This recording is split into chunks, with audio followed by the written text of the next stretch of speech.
Who is known as the father of the computer? The answer is A. Charles Babbage. Which part of the computer is known as its brain? The answer is CPU. What does CPU stand for? The answer is B. Central Processing Unit. Which one is an input device? The answer is keyboard.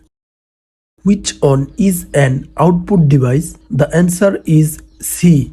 Monitor. What is the full form of RAM? The answer is B. Random access memory.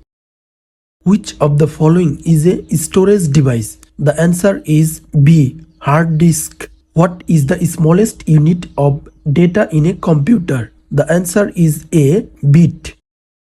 Which software controls the overall operation of a computer? The answer is C. Operating system. What type of computer is used for complex scientific calculations? The answer is A. Supercomputer.